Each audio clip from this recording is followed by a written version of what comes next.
Right now, as you watch this, somewhere deep beneath the desert sand, there are machines spinning. Machines that should not exist.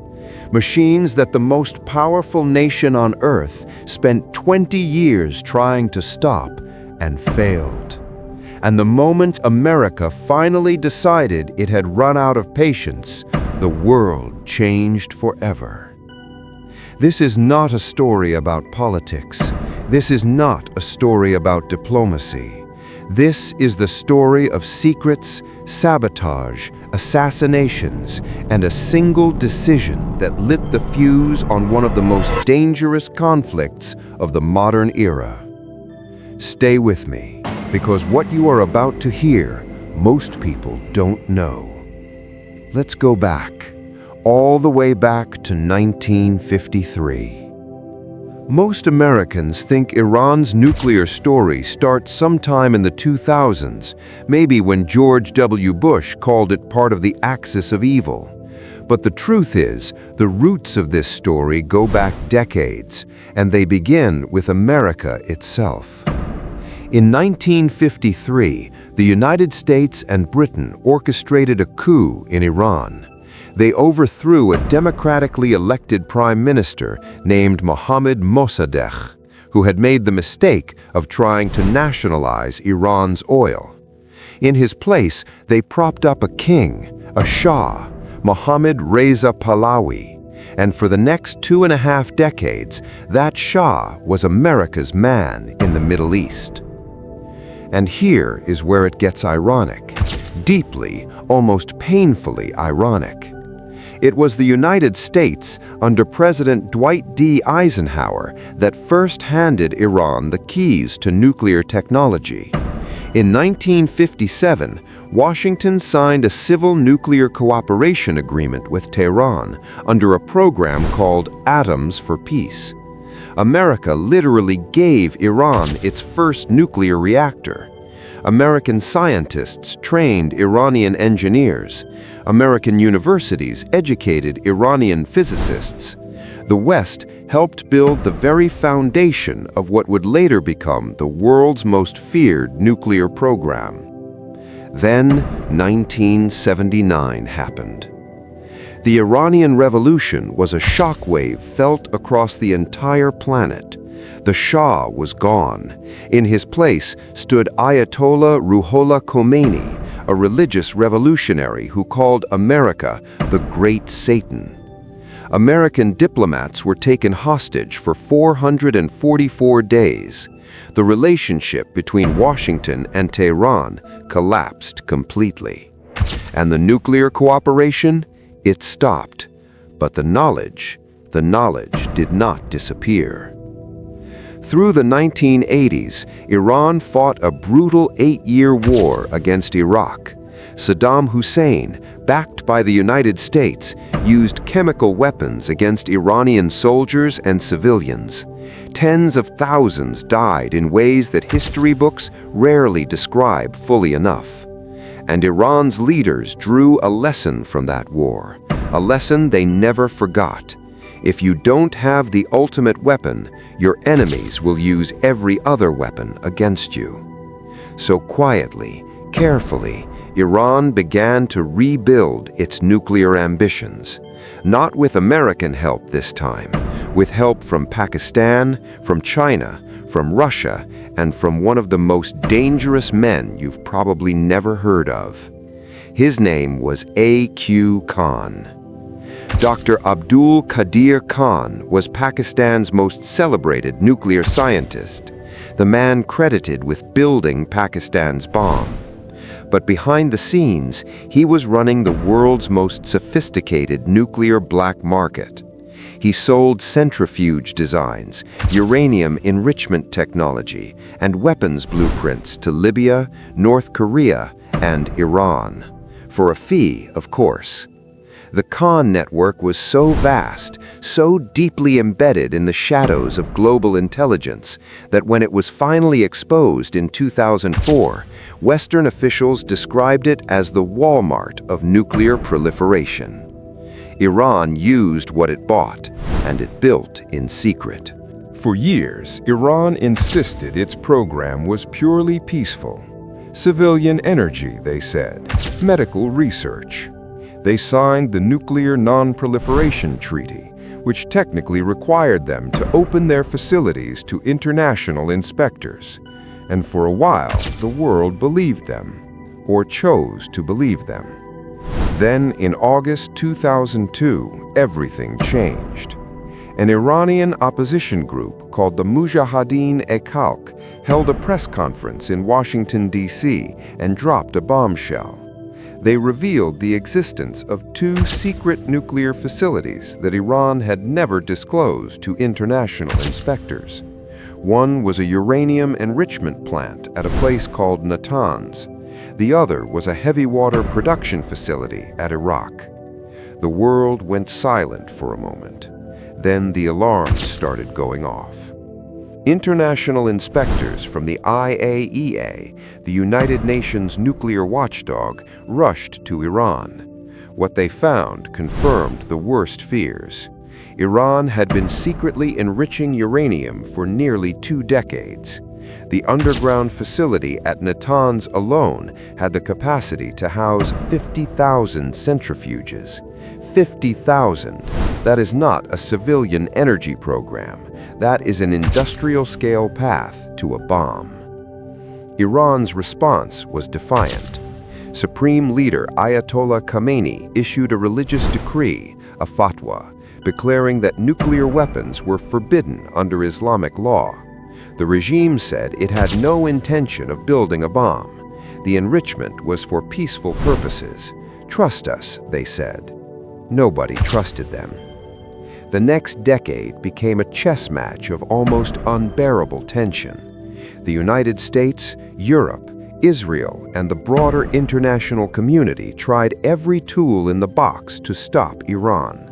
Economic sanctions that crippled the Iranian economy, diplomatic negotiations that went nowhere, UN Security Council resolutions that Iran ignored. But someone else was playing a different game entirely. Israel was not interested in diplomacy. Israel had watched Iran's supreme leader call for the destruction of the Jewish state. Israel had watched Hezbollah, Iran's proxy army in Lebanon, fire thousands of rockets into Israeli cities. And Israel had made a calculated decision. Iran getting a nuclear weapon was not a policy problem to be managed. It was an existential threat to be eliminated. So Israel started killing people. Between 2010 and 2020, a series of Iranian nuclear scientists were assassinated. These were not random targets. These were the specific men whose brains were inside Iran's nuclear program. Masoud Ali Mohammadi, shot by a bomb attached to a motorcycle outside his home in Tehran in January 2010. He was a particle physicist. Majid Shariri, killed by a magnetic bomb attached to his car door while he was stuck in Tehran traffic in November 2010. He was working directly on Iran's centrifuge program. Dariush Rezaianejad, shot outside his daughter's kindergarten in July 2011. He was an electrical engineer linked to high-voltage switches used in nuclear detonators. Mostafa Ahmadi Roshan, killed by another magnetic bomb on his car in January 2012. He was the deputy director of the Natanz enrichment facility. These assassinations sent a message that was not subtle. Someone had penetrated Iran's most secure institutions deep enough to know who to kill, where they lived, and when they would be vulnerable. Iran blamed Israel. Israel never officially confirmed anything, but nobody with any knowledge of intelligence operations had serious doubts. And then, the bomb that wasn't a bomb changed everything. In 2010, Iranian engineers began noticing something disturbing at the Natanz facility. Their centrifuges were failing. Not just one or two, hundreds of them. The machines would spin too fast, then too slow, then just destroy themselves from the inside. The Iranians assumed it was a mechanical problem, a flaw in the design. They replaced the centrifuges. The new ones failed too. It took months before the truth emerged. Someone had planted a computer virus inside the software controlling the centrifuges. Not just any virus. This was the most sophisticated piece of malware ever created at that time. Cybersecurity researchers who eventually analyzed it said it was so complex, so precisely targeted, that it could only have been built by a nation-state with virtually unlimited resources. The world came to know it as Stuxnet. Stuxnet was a joint American-Israeli operation, developed under the classified program codenamed Olympic Games, which had begun under President George W. Bush and continued under President Obama. The virus was designed to do one specific thing: destroy Iran's centrifuges while making Iranian engineers think the machines were simply malfunctioning. It was digital sabotage, so elegant, so devastatingly precise, that it set Iran's program back by an estimated 2 years. When Stuxnet was eventually discovered and made public, something remarkable happened. Instead of being condemned, it was quietly, grudgingly, admired. Here was a cyber weapon that had accomplished in code what would have required airstrikes in steel. No pilots lost, no buildings bombed, no international incident, just centrifuges dying quietly in a bunker beneath the Persian desert. But Iran adapted, Iran learned, and Iran accelerated. By 2013, the pressure had become so intense that something had to give. Iran elected a new president, Hassan Rouhani, who presented himself as a moderate, a man who could talk to the West. And the Obama administration, exhausted by 2 wars and wary of a third, decided to negotiate. What followed was 2 years of the most complex diplomatic negotiations of the 21st century. The talks involved not just America and Iran, but Britain, France, Germany, Russia, and China. 6 world powers and 1 country that everyone agreed could not be allowed to have a bomb. In July 2015, they reached a deal: the Joint Comprehensive Plan of Action, the JCPOA, the Iran Nuclear Deal. Under the agreement, Iran would dramatically reduce its stockpile of enriched uranium. It would dismantle 2/3 of its centrifuges. It would allow intrusive international inspections. It would accept severe limitations on its nuclear activities for 15 years. In exchange, the United States and Europe would lift the crippling economic sanctions that had frozen Iran's assets and strangled its economy. President Obama called it a historic achievement, a diplomatic triumph, the peaceful resolution of one of the world's most dangerous crises. Israel called it a catastrophe. Israeli Prime Minister Benjamin Netanyahu flew to Washington to address Congress, a move that was almost without precedent in its political drama, and called the deal a historic mistake. He argued that the agreement didn't eliminate Iran's nuclear program, it merely paused it.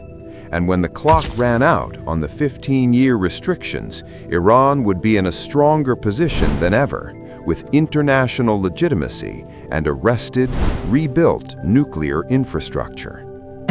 Netanyahu wasn't entirely wrong, and he wasn't entirely right, but he was very, very loud. Then Donald Trump was elected president. In May 2018, Trump did what his critics called reckless and what his supporters called decisive. He pulled the United States out of the Iran nuclear deal, unilaterally, without the agreement of the other parties. He reimposed the most severe sanctions in American history against Iran, targeting not just Iranian companies, but any foreign business that dared to trade with Tehran. His argument was straightforward. The deal was bad. It had expiration dates. It didn't address Iran's ballistic missile program. It didn't stop Iranian support for terrorist groups across the Middle East. It was, in his words, the worst deal ever negotiated. Iran responded by gradually abandoning its commitments under the deal. Enrichment went back up, the number of centrifuges climbed, and the uranium began to be enriched to levels that had no civilian explanation. 90% enrichment is weapons-grade uranium. Iran has now been documented enriching uranium to 60%. 60% has no practical civilian energy use. It is one technical step from a bomb. The Biden administration tried to revive the deal. Talks happened in Vienna. Progress was made, then lost. Deadlines passed. Both sides blamed each other. The deal that had taken 2 years to construct was proving almost impossible to rebuild once broken. And then, October 7th, 2023 happened. Hamas launched the deadliest attack on Jewish civilians since the Holocaust. Israel declared war. Iran, the primary financial backer and weapons supplier of Hamas, suddenly found itself in a different position. The conflict it had funded and stoked from a distance was now threatening to draw it in directly. For the first time, Iran launched a direct attack on Israeli soil. In April 2024, Iran fired over 300 drones and missiles at Israel in a single night. Israel, with American and British assistance, intercepted the vast majority of them, but the psychological barrier had been broken. Iran had directly struck Israel.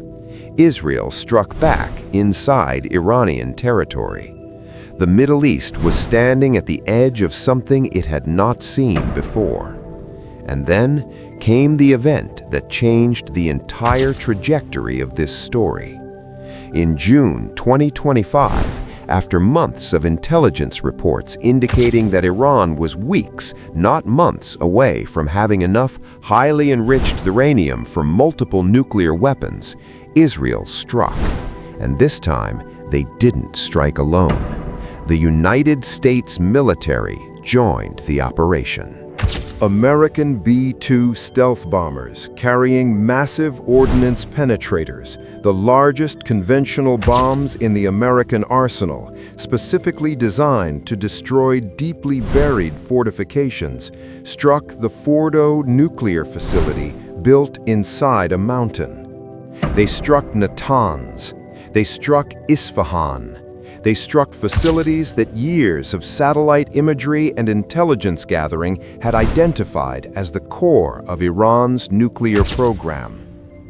The operation lasted 4 nights. When it was over, American and Israeli officials claimed that Iran's nuclear program had been set back by years, possibly a decade. The centrifuge halls were destroyed. The enriched uranium stockpiles were buried under thousands of tons of rubble. The scientists who had not been evacuated did not survive. Iran's response was fury. Supreme Leader Khamenei vowed revenge of a scale the world had never seen. Iranian proxies across the region launched attacks. Houthi missiles from Yemen, Hezbollah rockets from Lebanon, Iranian-backed militias in Iraq and Syria targeting American bases. The Strait of Hormuz, through which roughly 20% of the world's oil supply passes every single day, was suddenly at risk. Oil prices spiked to levels not seen in years. Stock markets trembled. The world held its breath.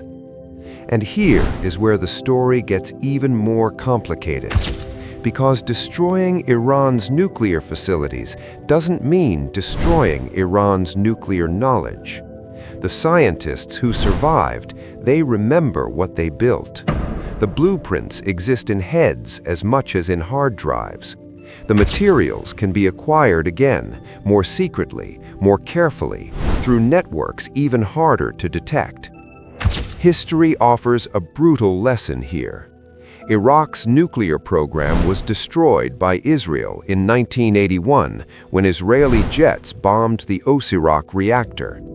Saddam Hussein responded by making his program more dispersed, more hidden, more resilient. He came closer to a bomb after the strike than he had been before it.